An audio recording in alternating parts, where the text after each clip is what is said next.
لږ راشین شه په خندا پسې دې مړ وم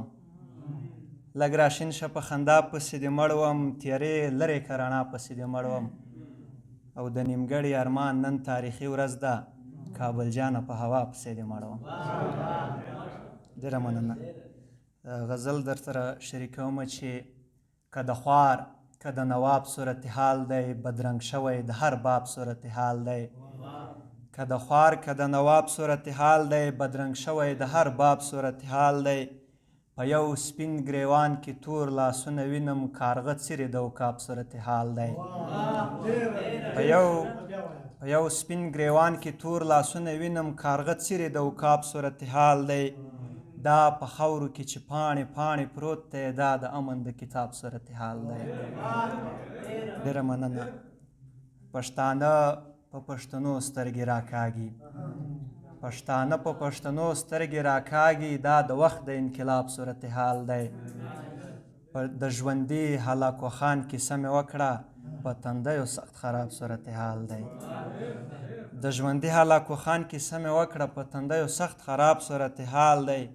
د ایاز وزیر تعبیر ښودلی نشم وینې وینې یې د خواب صورتحال دی.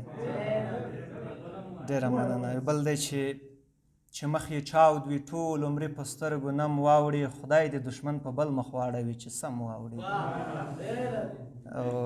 زما چې چا هم خویندې کونډې کړې لاسونه نیسئ خدای یې فرعون غوندې ذلیل که چې په غم واوړي و پښتونخوا ته کوم ملنګ فقیر خیرا کړې ده و پښتونخوا ته کوم ملنګ فقیر خیرا کړې ده چې څوک راځي دلته په شر او په ماتم واوړي او زما لالی چې قدم واخلي څه خبره خو شته زما لالی چې قدم واخلي څه خبره خو شته د خط لمن سترګو ته نیسي په تور خم واوړي.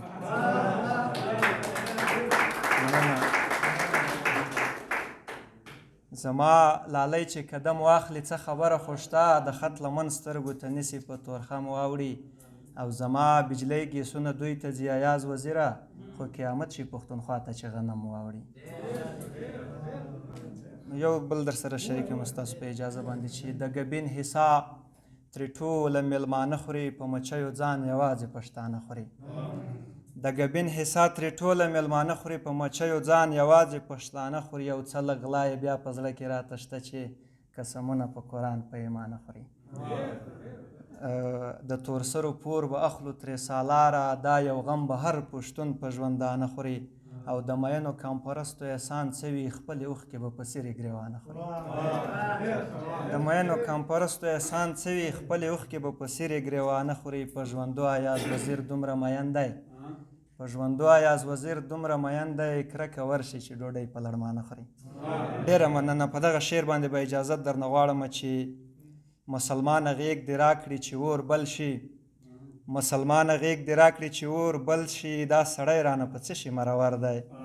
پېښور کې مې چې کوم پښتون لیدلی د کابل پښتون هغسې شملور دی. ډېره زیاته مننه.